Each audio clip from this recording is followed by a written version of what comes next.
शराब को जश्न के लिए जरूरी मानने वाले नशेबाजों ने 31 दिसंबर की रात कितने गहरे जख्म दिए, ये गिन पाना मुश्किल है। कंझावला की वारदात तो हर किसी ने देखी, लेकिन क्या बिहार की रहने वाली स्वीटी का दर्द आपने देखा? नहीं देखा तो ग्रेटर नोएडा से आई यह रिपोर्ट देखिए। देखिए एक एक सांस के लिए इंजीनियरिंग की ये छात्रा कितना संघर्ष कर रही है, और उसके इस संघर्ष में और कौन कौन से लोग उसके साथ हैं। साथ ही ग्रेटर नोएडा पुलिस भी बेसुधी उसकी देखिए, ग्रेटर नोएडा पुलिस की, जिसने उसे 2 दिनों तक इस घटना से बेखबर रखा। देखिए कैसे नशेबाजों ने तबाह कर दी है एक होनहार छात्रा की जिंदगी।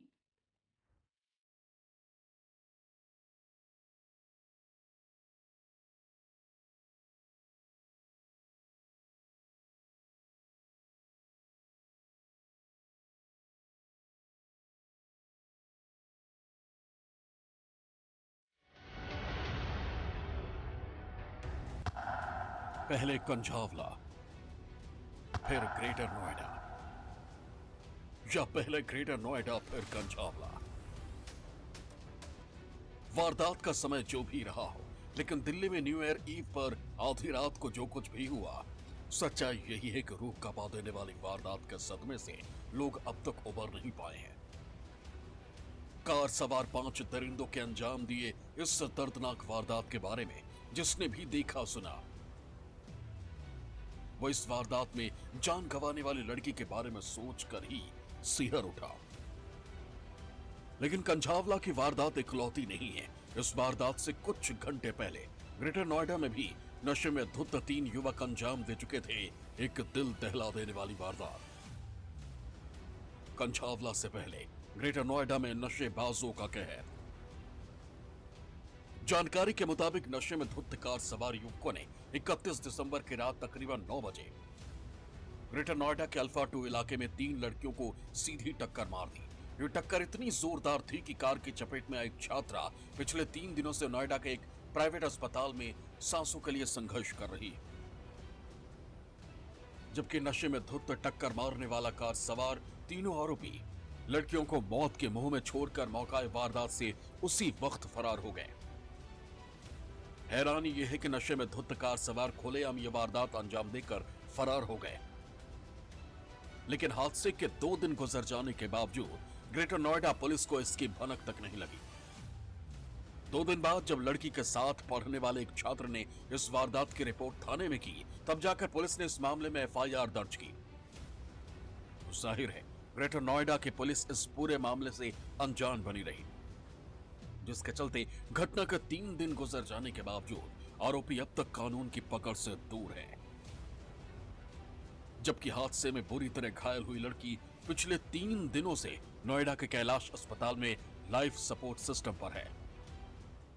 31 दिसंबर की रात को 9 बजे बीटेक स्टूडेंट के साथ में एक एक्सीडेंट हुआ है। बीटेक फाइनल ईयर की स्टूडेंट है। 31 दिसंबर की रात को यहाँ पर उतर करके अपने घर, जो सामने अब मैं तस्वीरों में दिखाना चाहूँगा, ये ग्रेटर नोएडा के अल्फा ये डेल्टा का इलाका है। डेल्टा इसी तरफ उसको जाना था। जैसे ही वो यहाँ से उतरने के बाद में इस गेट की तरफ को यहाँ पे आई, तो तभी जाकर के पीछे से जो कार है, एक बिल्कुल एकदम मैं सामने इधर तस्वीरों में दिखाना चाहूँगा, इस तरफ से एक कार जो है बहुत तेज़ी के साथ जिगजैग करती हुई, जो बता रहे हैं चश्मदीद कि वो जिगजैग करती हुई आई, और आने के बाद में इन तीनों स्टूडेंट्स को यहाँ पर टक्कर मार दी। और टक्कर मारने के बाद में तीनों स्टूडेंट जो है वो बुरी तरीके से घायल हो गए। बिहार के एक छोटे से गांव की रहने वाली स्वीटी ग्रेटर नोएडा के कॉलेज में इंजीनियरिंग की छात्रा है। उसके साथ पढ़ने वाले छात्रों के मुताबिक वारदात के रोज वो कॉलेज से छुट्टी के बाद अपनी 2 दोस्तों के साथ अपने कमरे की तरफ जा रही थी।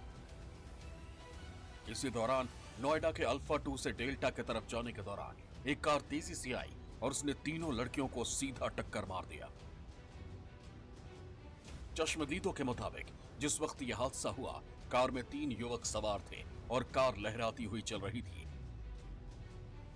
वो तो गनीमत रही कि पीछे से आ रही एक कार चालक ने घायल तीनों लड़कियों को अस्पताल में भर्ती कराया,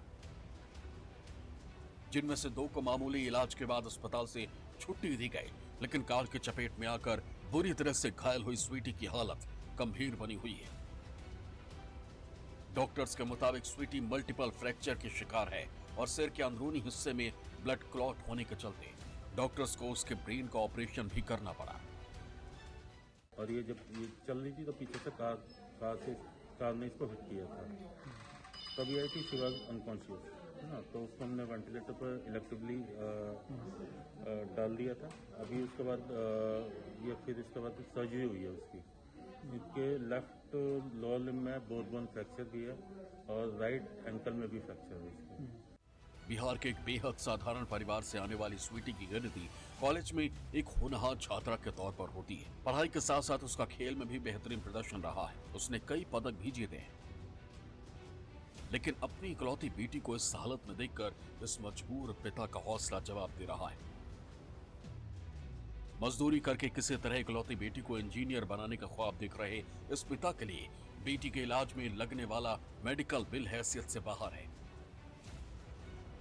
जबकि कोमा में स्वीटी की उखड़ती सांसों को सहारा देने वाली प्रत्येक लाइफ सेविंग सपोर्ट की कीमत लाखों में है।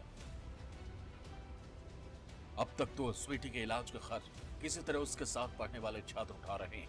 छात्र सोशल मीडिया के जरिए स्वीटी के इलाज में खर्च होने वाली रकम इकट्ठा कर रहे हैं। लेकिन मुसीबत ये कि अब छात्रों के पास भी पैसे खत्म होने लगे। वहीं घटना के बाद से नीम बेहोशी में पड़ी ग्रेटर नोएडा की पुलिस अब तक आरोपियों का सुराग नहीं जुटा पाई है। इस समय मैं मौजूद हूँ ग्रेटर नोएडा के कैलाश अस्पताल में। ये आप सामने तस्वीरों में देख रहे हैं कैलाश अस्पताल है और स्वीटी का इलाज इसी हॉस्पिटल के अंदर चल रहा है। स्वीटी यहाँ पर अपनी ज़िंदगी और मौत के साथ में जूझ रही है। सर ये बताइए कि ये हादसा हुआ कैसे, क्योंकि आप इनके फ्रेंड हैं और साथ में पढ़ते हैं, तो आपको ज़्यादा जानकारी है कैसे हुआ ये हादसा? ये डेल्टा 1 31 तारीख में ये अपने घर की तरफ जा रहे थे। तब तक पीछे से एक गाड़ी आई और इनको ठोक दी। जो गाड़ी पीछे एक गाड़ी थी, उन्होंने बताया हमें कि वो जिगजैग चल रहे थे, मतलब ड्रिंकिंग कर रखा था, लेके आ रहे थे और मारने के बाद वो रुके नहीं, जिसमें 3 दोस्त थे। 2 को माइनर हुआ, वो कल डिस्चार्ज हुए हैं। स्वीटी कुमारी जो थी उनका सीरियस इंजरी है, वो अभी तक हॉस्पिटल में अनकॉन्शियस है। हम लोग के पास तो खाते कुछ व्यवस्था